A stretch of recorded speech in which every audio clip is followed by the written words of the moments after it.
Hello Dragons, and welcome to this instructional video for Lesson 1, Part 1, The Purposes of Government. The main idea behind this civics lesson is major political ideas and classic forms of government lead to an understanding of the purposes of government. With that in mind, by the end of watching this video, you will be able to explain what government is, identify the major characteristics all states share, describe the major functions of government, and summarize the three theories of rule. Now that the outcome for this lesson has been shared with you, let's get started.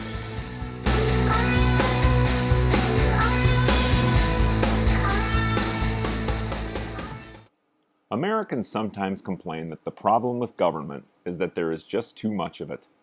The collapse of Yugoslavia, however, makes clear just how much people count on government in their daily lives.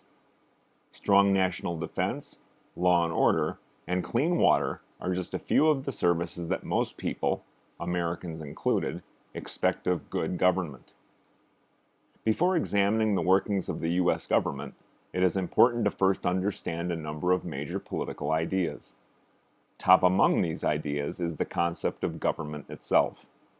Government is made up of the formal institutions and processes through which decisions are made for a group of people. Most governments consist of three main components: people, powers, and policies.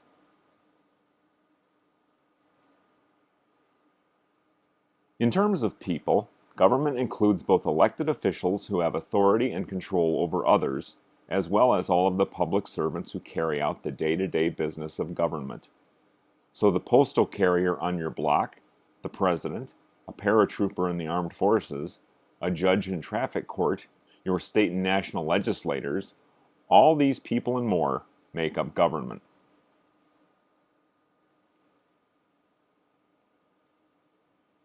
Another component of government, power, refers to the government's authority and ability to get things done. The people in government exercise three basic types of power. First, a government must have legislative power, or the power to make laws. Second, government exercises executive power to carry out, enforce, and administer the law. Third, a government must have judicial power, which is the power to interpret the laws and to settle disputes between members of society. Governments also carry out policies.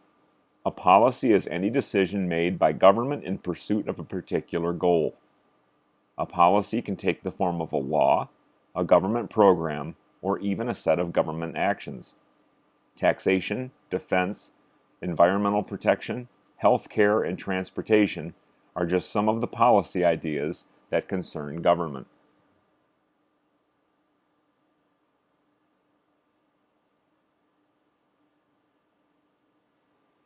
Today, most governments exercise power within the context of a state.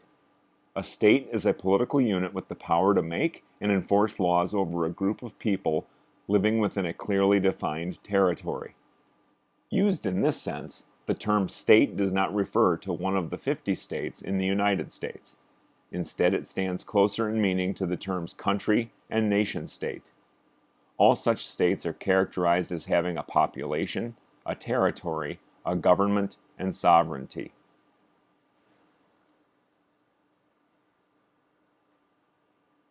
A state must have people, but the size of a population does not determine whether or not a place is a state. For example, Tuvalu, a group of tiny islands in the South Pacific with fewer than 10,000 people, is one of the world's smallest states. By contrast, more than 1 billion people live in Henan province in China. Because its people, land, and government are subject to the laws of China, Henan is not an independent state.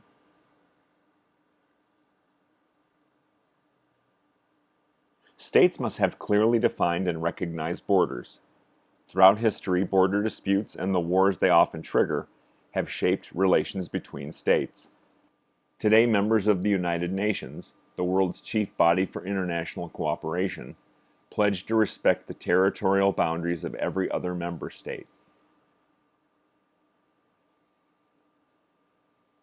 All states are politically organized. In other words, they have governments that issue and enforce rules for the people living within their territories. These governments are recognized from within by their own people, as well as by other nation-states in the international community. The United States, France, Japan, China, Nigeria, Brazil, and Mexico are just a handful of the nearly 200 recognized states in the world today.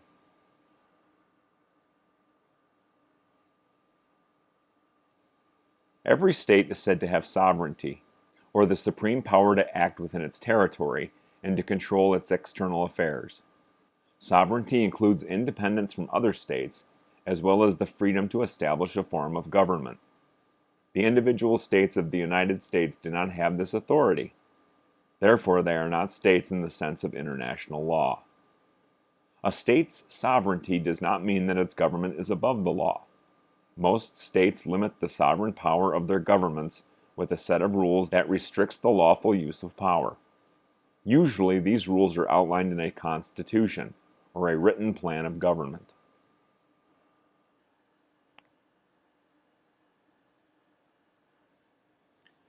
Political philosophers have long wondered why the majority of people allow others to rule them. Certainly, some governments rule through force and fear. But even in states ruled by force, rebellions can occur. What makes some forms of rule more acceptable than others? To explain why people accept some forms of rule and not others, political philosophers have developed the idea that rulers often have legitimacy.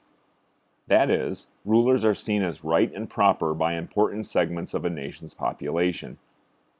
As a result, people voluntarily accept governance from those they see as their rightful leaders. Throughout history, the belief that a ruler is chosen by God or the gods has been a powerful source of legitimacy. In ancient China, emperors were said to rule with the mandate of heaven. In ancient Egypt, in the Inca Empire, and in Japan until the mid-20th century, rulers were seen as divine, as gods on earth. Roman emperors, often merely successful generals, routinely declared themselves to be gods. In 17th century Europe, to reinforce the absolute power they held over their kingdoms, kings often claimed that their power stemmed from the will of God. In the mid-1600s, a French religious leader named Jacques-Benet Bossuet put forth a political and religious theory based on this idea. Bossuet argued that the French king Louis XIV possessed the divine right of kings. This made the king answerable only to God, not to the people he ruled. To disagree with the king was to disagree with God. Combining the power of earthly rule with divine sanction or approval can be a remarkably effective means of asserting legitimacy, at least for a while. About 100 years after Bossuet defended the French crown, King Louis XVI was beheaded during the French Revolution.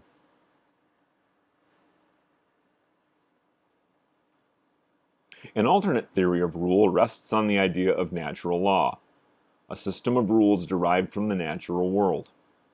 As a system, natural law is said to provide a just and rational order to all things in the world, including human behavior.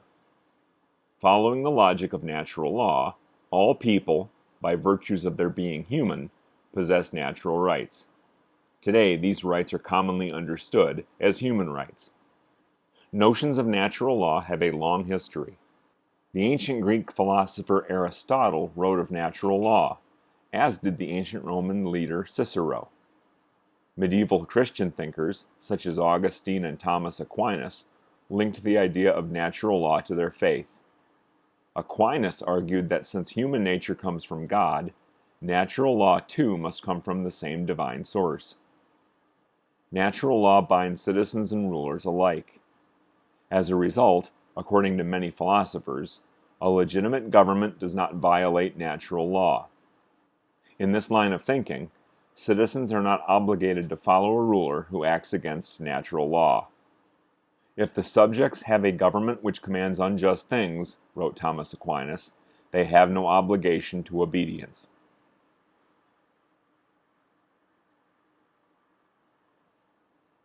Beginning in the 1600s, a number of influential European thinkers contributed to a new theory of rule. Social contract theory holds that the first governments formed as a result of people agreeing among themselves to submit to the authority of a state. In return, the state would provide people protection and support. Under this theory, a government is legitimate only so long as the parties to the agreement hand over their power to the state. The theory dates back to the English philosopher Thomas Hobbes. In his classic work Leviathan, Hobbes argues that people originally lived in a state of nature, without government or laws. In the state of nature, people enjoyed complete personal freedom, but were also driven by self-interest and were constantly at war with one another over scarce resources. Because the state of nature is so violent, Hobbes reasoned, humans decide to cooperate. That is, they enter into a social contract and form a government. Hobbes argues that government must have great power to defend itself and compel people to obey its laws. To describe the enormous power wielded by such a state, Hobbes used the metaphor of a leviathan, a monstrous and powerful biblical sea creature. The state's power is enormous because it contains all the power given up by the people. In exchange, the people gain peace and security. This, Hobbes asserts, works to everyone's advantage.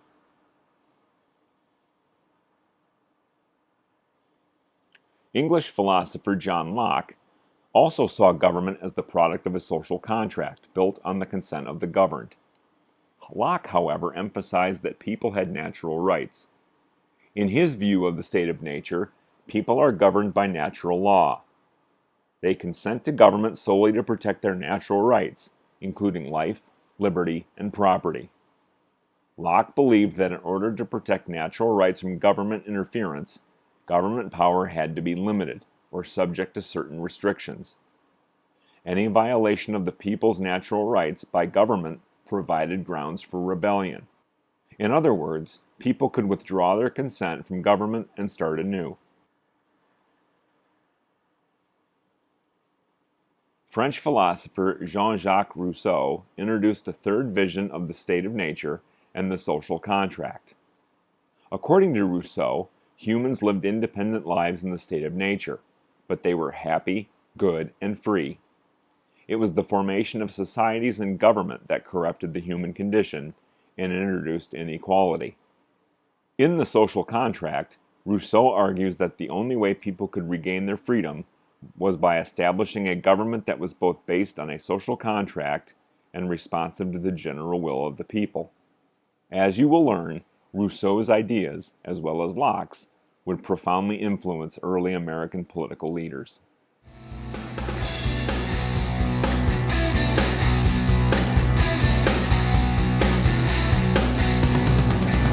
So that's the way it is with Lesson 1, Part 1. At this point, you should know that government is the formal institutions and processes through which decisions are made for a group of people through power and policy. The major characteristics of a state are population, territory, government, and sovereignty. And the main theories of rule are the divine right of kings, natural law and natural rights, and the social contract theories of Hobbes, Locke, and Rousseau. Don't forget to subscribe to my channel to have the entire catalog of civics videos available at your fingertips. Click the subscribe button and then click the follow bell to receive notifications as to when the channel is updated. Thanks for watching, and I'll catch you in class, Dragons. See ya!